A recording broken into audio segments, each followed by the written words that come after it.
Okay, a quick note before I raise the sail. The red line um, here is the main sheet, the main halyard, and just attach it with a bowline to the head of the sail. Down here at the bottom, I've threaded it all on, and you notice at the end of the boom, there is a little screw, set screw, and on the mast are several spots where we have drilled little taps that define the location of those places. To make it easier to attach the end of the boom, I have eased the outhaul at the end of the sail, and I'll tighten that up. Now I'm going to run the sail up, and then we'll do a whole tour. Okay, now we've got her rigged, and I want to go over all this maybe to make your job a little easier when you come back. I've pulled out the amas, and we'll go up and look at that closely. Let's start here with the rudder lines. The one on top here is cleated right behind the cockpit there. That's the uphaul. The downhaul goes through this tube and comes out, and you knot in a hole in the rudder itself, and I can show you that.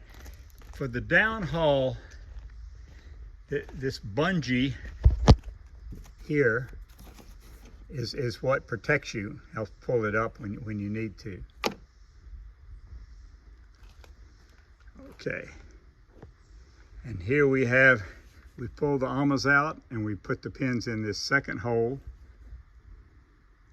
There's the hole that we have in when it stays still. You know, Alan is a big believer in spectra, and so on each side we have spectra shrouds that help hold the mast in column, and they hook up to spectra loops out here on the ACAs. Okay, and let's look at the rear for a while. As you may know, Graham is a big fan of double-ended sheets, because then you can move from two places. So we have two places the main sheet is attached. One is a hanging device that has a cam cleat there. Let's zoom into that. And so if you're in the middle, you can handle it there. On the aft end, it originates, of course, coming down the boom. It goes down on the port side through a block, back up to an aft block, and then back down from there to a block here on what I call the dashboard, and then can be cleated there. And so you can let it out and then move to the forward cleat if that's what you want to do. And as you can see, we've got the lines led aft. The two that are missing on this side are with the jib. Alan, or actually Graham, borrowed the jib back. I had borrowed his jib, and Alan has one on order, and he'll get that sent to you. On the dashboard, I also have a mount for a compass that can be taken out and used as a handheld, and that compass will come with the boat. Further over, we have a mount for a Garmin GPS. If you use some other one, that's fine. You can simply modify that. This is a little table. In fact, you can stick food or something up under this table. And then on the far side, you have more lines, the uphaul and downhaul for the centerboard, which stays there. And then you have both the boom vang and the first reef are over there. And I run my lines into the basket just so we don't have a lot of lines lying around on deck. And you can, again, do as you wish. As we're going down here, let me grab this. You know, this aluminum on aluminum sometimes can be an issue. And so I use McLube sail coat every time I pull the Akkus out, because it's aluminum on aluminum. I'll spray it with that, lubricate it, because it doesn't stick and doesn't leave any mess. And so that's an excellent device. The piece lying here is just a piece I put into the mast step just to make sure that it's that it's covered up when it's on the road and all. But I'm going around here to show you the rest of this equipment. The line that is still hanging there, oh gosh, I can see here, you know, where we're leading the lines aft. I better come on in here and show you. Working with all these braces is interesting. Okay, let's look at the setup here. So the main halyard comes down through this block right at the base, out through this turning block and through the fair lead. That's where it should be going. Back to the cleat back there. And then also in there is a second line. That is this reefing line here that comes from the first reef,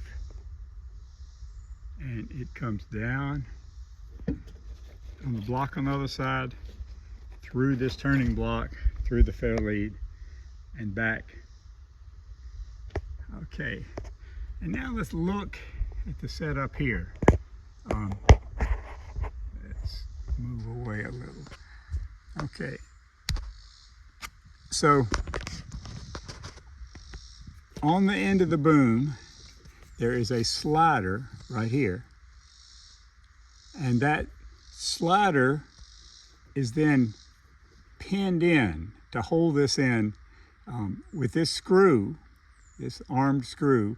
And each of these lines marks a point.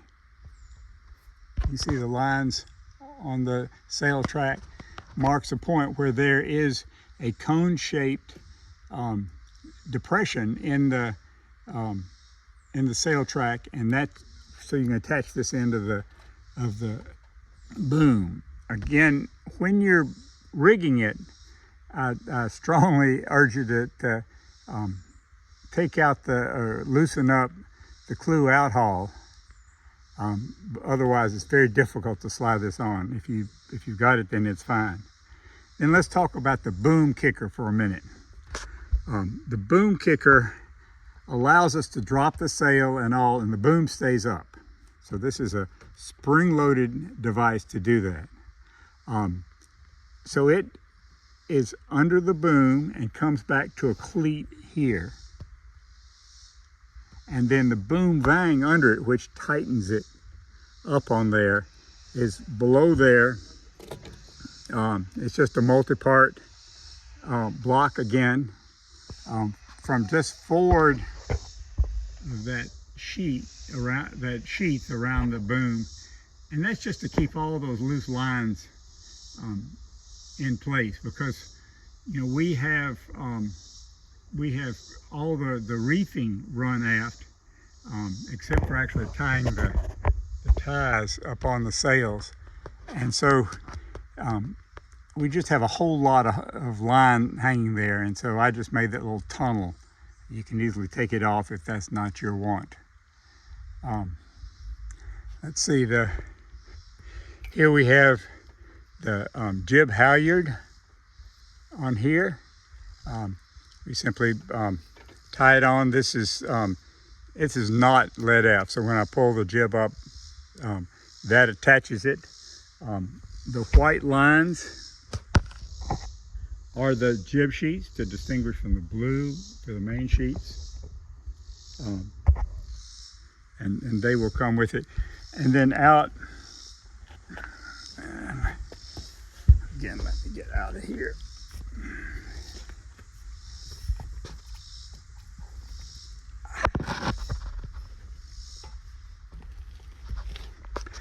Okay, and so out here at the end of the bowsprit, the bottom of the furler fits here. And then the furling line goes through this fair lead, through the fair lead right at the point of the bow, right here, then through the fair lead there, just below that locker, and then all the way aft to a smaller cleat, because it's just a small line back there. Let's see what else I can show you. You notice I tie down each of the side decks on here just to give it extra rigidity when we're traveling. And another line right here just aft of the little storage area up here.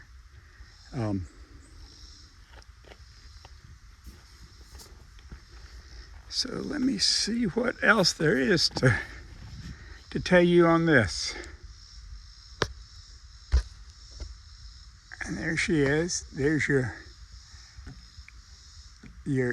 mast float, which also serves as a wind direction indicator. It's a nice deal. It's been cut on the CNC machine.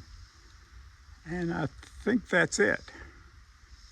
I hope you'll enjoy this, and if you have questions, we can go over it, but I just thought it was easier than trying to do this in some Walmart parking lot or something like that.